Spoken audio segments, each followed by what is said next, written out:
Jusqu'alors, les chants religieux se limitaient aux églises, mais de jeunes catholiques ont décidé de bousculer la tradition. 3 frères viennent de créer un groupe de pop louanges. Ils veulent ainsi porter la parole de Jean-Paul II en concert. C'est le dossier de la rédaction. Il est signé Hervé Dino et Guillaume Barbier.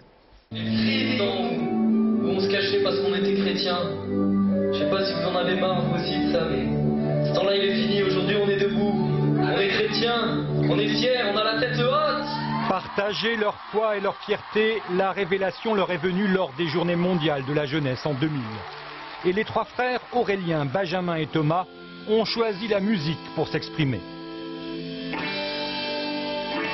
Ils viennent de terminer l'enregistrement de leur 2e album, mais ils refusent qu'on leur colle l'étiquette de rocker. Ils se définissent avant tout comme des missionnaires. Une mission pour aller dire aux jeunes de France qu'on a trouvé quelque chose d'autre. Qu'on a trouvé un vrai bonheur, pas un bonheur matérialiste, pas un bonheur qu'on vend. C'est pas un bonheur qu'on vend, c'est un bonheur qui est dans notre cœur, qui est ancré en chaque personne. C'est Dieu, Jésus vivant. Et pourtant, Rejoice, leur maison de production catholique et familiale de Versailles, a bel et bien vendu 20 000 disques. C'est le réseau, quoi. C'est le réseau chrétien, c'est le bouche à oreille. Bah oui, c'est pour ça qu'on a vendu sans presse, qu'on a vendu beaucoup d'albums. Mais pour eux, l'essentiel, c'est de dépoussiérer l'Église. Jean-Paul II en personne les a d'ailleurs encouragés à poursuivre leur œuvre d'évangélisation. Ça a été un moment très fort pour tous les 3 et puis pour personnellement dans notre vie de foi. Donc pour nous c'est un grand monsieur.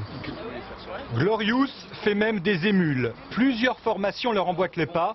Ce soir, ils sont venus encourager leurs copains du groupe Spirit. Eux ont choisi le tempo reggae pour exprimer leur foi. Le lendemain, Glorious se produit à son tour en concert. Le père Larose est venu célébrer une messe. Il est fan du groupe, même s'il ne maîtrise pas tout son répertoire. Je suis incapable de vous chanter un morceau, d'avoir sans musique comme ça, et puis il faut être dans le bain. Mais ce soir, certainement que ça démarrera tout seul. Merci d'être là dans nos cœurs, Seigneur, ce soir. Pour ta présence. Derniers instants de concentration à la façon Glorious. Ils vont maintenant monter sur scène pour affronter un public tout acquis à la cause.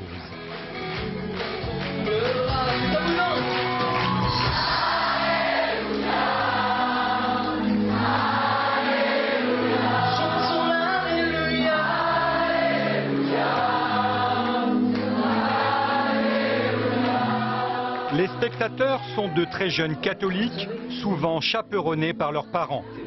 Tous sont tombés sous le charme. Et ça donne un bon exemple pour tous les catholiques en France. Ça donne du courage. Évangélisation un peu archaïque, je crois qu'il est temps qu'on arrête et puis on passe à d'autres choses pour eux. Donc il y a de la place pour le rock'n'roll dans l'église. Oh, sûrement, oui, sûrement. Il est temps qu'ils arrivent. Glorious ne révolutionne pas la variété française, mais le message porte-t-il? C'est encore trop tôt pour le dire. Les ventes du 2e album, sorti cette semaine, permettront peut-être de cerner réellement l'importance du phénomène.